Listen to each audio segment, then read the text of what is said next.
Aujourd'hui, on va parler de quelque chose qui fait peur à 90% des investisseurs, mais qui pourrait être bien l'opportunité de la décennie. On est le 6 avril 2026, les marchés viennent de rouvrir après Pâques, puis pendant que tout le monde a les yeux rivés sur Nvidia, le S&P 500, qui sont à des sommets historiques, moi je regarde ailleurs. Je regarde du côté de la Chine. Est-ce que je suis fou de garder 15% de mon portefeuille dans la Chine, dans China.B? Est-ce que c'est un piège? Est-ce que c'est un génie financier? Aujourd'hui, on ouvre le capot. On regarde les chiffres, le PE ratio, puis je vous explique pourquoi ma stratégie sur 15 ans se passe en Chine. On va commencer par un chiffre qui fait mal. 15. C'est le PE ratio actuel de la Chine. Pour ceux qui savent pas trop c'est quoi exactement le PE, dans le fond, c'est le prix que vous payez pour chaque dollar de profit. Aux États-Unis, je pense que c'est à peu près 23 ou 24. En Chine, c'est 15. C'est mathématiquement absurde. On parle de la deuxième plus grosse économie au monde qui se vend avec un rabais de 40% par rapport aux Américains. Pourquoi? À cause de la peur. La peur géopolitique, la peur de régulation. Mais posez-vous la question, est-ce que des géants comme Tencent ou Alibaba ils vont disparaître? Tencent, c'est le plus gros éditeur de jeux vidéo au monde. Il possède Riot Games, Epic Games, Ubisoft. Si vous jouez à League ou à Fortnite, vous donnez de l'argent à la Chine sans le savoir. Bon, parlons sérieusement de ce qui s'est passé vendredi dernier, le 3 avril 2026. Si vous n'avez pas suivi, le ministre des Finances, François-Philippe Champagne, était à Pékin pour le lancement officiel du groupe de travail financier Canada-Chine. C'est la première fois en 10 ans qu'on voit une telle proximité. On n'est plus dans les tensions de 2024. Le premier ministre, Mark Carney, a été clair. Le Canada veut augmenter ses exportations vers la Chine de 50% d'ici 2030. Pour nous, les investisseurs, ça veut dire quoi? Le retour des flux des capitaux. Ce groupe de travail réunit la Banque du Canada et la Banque populaire de Chine.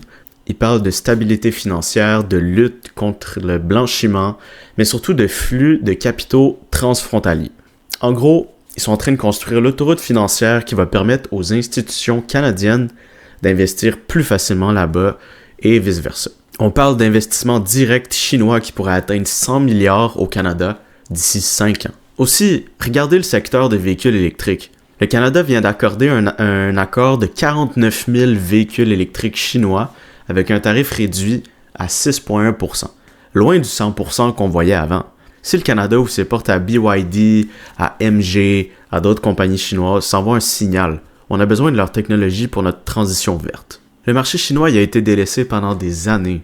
Mais quand les barrières tombent, comme on voit avec le canola ou les produits de la mer qui voient leurs tarifs passer de 85 à 15%, les profits des entreprises chinoises explosent. En possédant du China.B ou d'autres actions chinoises, en achetant des actions qui touchent aux entreprises chinoises, vous achetez pas juste des usines, vous achetez un dégel commercial entre deux puissances économiques. Puis ça, c'est peut-être un secret qu'on a en 2026. Pendant que tout le monde s'inquiète des tarifs américains, le Canada est en train de tout diversifier. Et si le Canada le fait, vous pouvez être sûr que les gros fonds de pension de Toronto et Montréal sont déjà en train de préparer leur ordre d'achat sur Tencent, Alibaba, les grosses compagnies chinoises. Vous voulez être là avant eux, pas après. Maintenant, je vais vous expliquer un peu plus, parce que vous allez me dire, OK, l'accord avec le Canada, c'est bien, mais est-ce que leurs compagnies sont vraiment bonnes? Regardez ce qui se passe avec l'intelligence artificielle en ce moment, en avril 2026. Aux États-Unis, on est dans une course à celui qui dépensera le plus. Microsoft et Google jettent des dizaines de milliards par la fenêtre pour construire des centres de données massifs. Mais en Chine, la stratégie de Tencent et d'Alibaba, c'est totalement différent.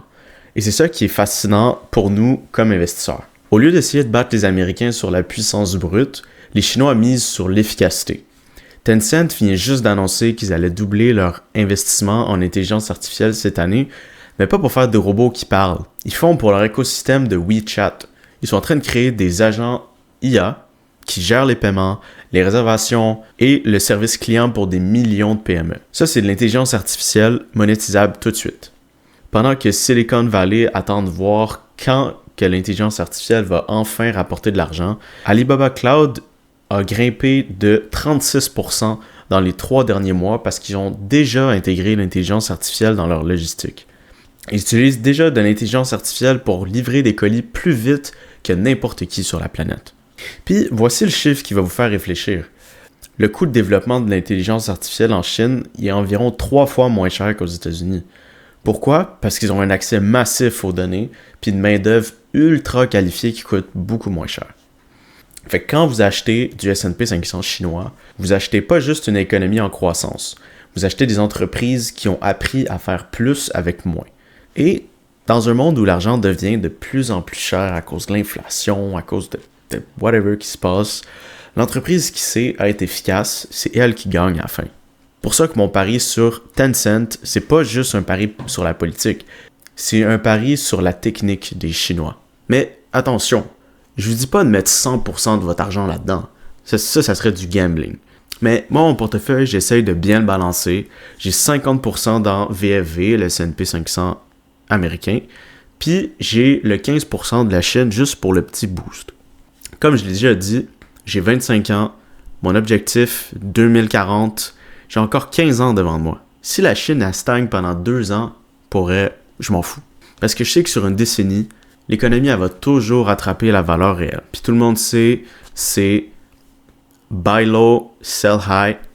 Puis vous savez, il faut acheter quand tout le monde a peur, puis vendre quand c'est la hype totale. Fait que, est-ce que c'est risqué? Oui. Mais le plus gros risque en investissement, c'est de payer trop cher pour des actifs que tout le monde a déjà. Fait que, j'aimerais ça que vous me dites aussi, ceux qui regardent la vidéo, est-ce que vous allez investir en Chine en 2026 ou vous allez juste rester avec du S&P, du XEQT ou peu importe c'est quoi vos autres stocks, vos autres FNB que vous investissez dedans. Encore une fois, je ne suis pas conseiller financier. Je fais juste parler de mes expériences. Je parle de ce que moi je pense. Je fais juste documenter mon parcours sur mes investissements. J'espère que je vais m'améliorer autant pour les vidéos que pour les investissements. Puis je parlerai encore plus de mon portefeuille dans une autre vidéo.